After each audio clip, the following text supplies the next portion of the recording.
떠먹여주는 이슈 채널 사건 반찬. 돌보미. 대구의 한 가정에서 8개월 된 아기가 베이비시터에게 거칠게 다뤄지는 모습이 CCTV에 고스란히 찍힘.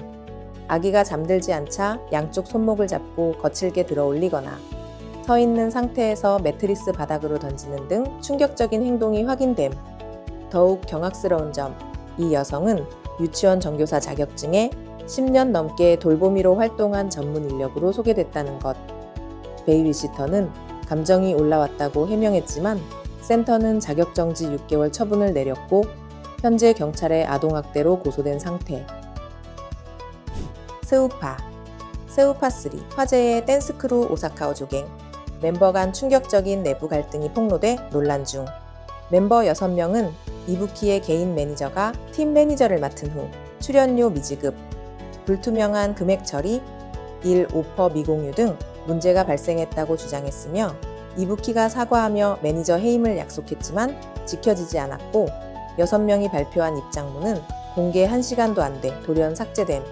이부키는 콘서트 불참하며 주최 측의 계약 강요와 발언권 박탈을 주장했지만 공연사는 이부키가 출연 합의를 뒤집고 연락이 두절됐다며 맞섬. 하늘그네. 제주 하늘그네를 타고 있는 한 남성. 그런데 다리가 풀림. 바로 응급실로 이동 후 아찔했던 상황을 업로드함.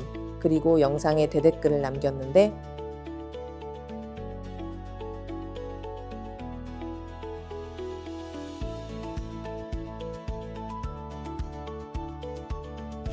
불법. 뮤지컬 배우 옥주현이 미등록 기획사 운영 논란에 휩싸임. 옥주현이 소속된 TOI 엔터테인먼트와 과거 1인 기획사 타이틀롤 모두 대중문화예술기획업으로 등록되지 않은 채 수년간 운영된 사실이 확인된 것. 현행 대중문화예술산업발전법상 필수적인 등록 요건을 위반한 것으로 2년 이하의 징역 또는 2천만 원 이하의 벌금형에 처해질 수 있고 모든 영업활동이 위법으로 간주되며 계약 상대방이 계약 해지를 주장할 수도 있다고 함. 소속사 측은 담당자가 바뀌면서 살피지 못한 측면이 있다고 해명 중. 맹세. 요즘 외국인들이 한국에 와서 많이 따라한다는 포즈. K-팝 데몬 헌터스의 주인공처럼 갓을 쓰고 안무를 따라하는 것이라고 하는데 사진에 달린 베스트 댓글. 이거 괜찮은 건가요?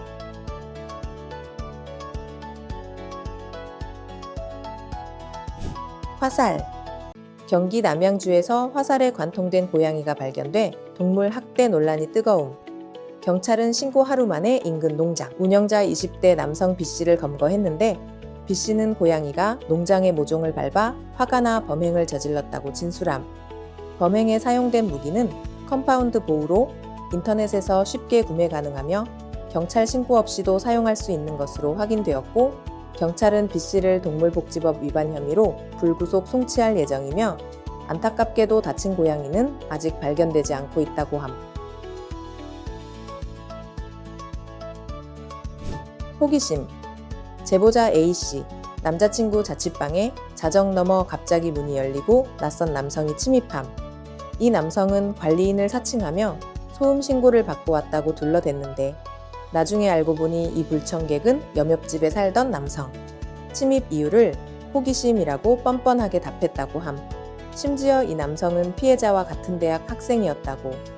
피해자는 이 사건으로 공황 증세까지 겪고 있는데 가해자는 벌금 300만 원 처분에도 사과조차 없다고 함. 대도서관. 유튜버 대도서관의 갑작스러운 비보에 전 부인인 윤댕이 애도와 함께 그간의 오해를 직접 해명함. 윤댕에 따르면 정확한 사인은 뇌출혈로 확인됐고 부검 결과 범죄 혐의점은 없었다고 함. 또한 대도서관은 초혼, 윤댕은 재혼이었고 신혼집은 윤댕 본인이 마련, 재산 분할 없이 이혼했으며 윤댕의 아들은 친양자도 상속과도 무관하다고 전함. 장례 상주 참여는 대도서관의 여동생의 부탁이었으며 돈 때문이라는 오해에 마음 아픈 심경을 전함. 윤댕은 악성 댓글을 지우지 않고 시간이 흘러 스스로 마음이 움직일 때 지워주기를 바란다고 덧붙임. 강제 키스. 최말자 씨는 만 18세이던 1964년 자신을 성폭행하려던 남성의 혀를 깨물어 중상의 혐의로 징역 10월에 집행유예 2년을 선고받았는데 61년 만에 열린 재심에서 마침내 무죄를 선고받음. 당시 최 씨는 정당 방위를 주장했지만 법원은 받아들이지 않았고 오히려 피해 남성은 강간미수가 빠진 혐의로 최 씨보다 가벼운 형을 받음.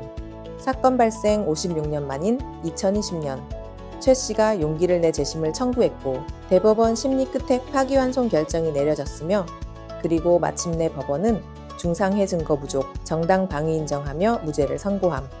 검찰 또한 최말자님으로 부르며 무죄를 구형하고 과거의 잘못을 사죄함.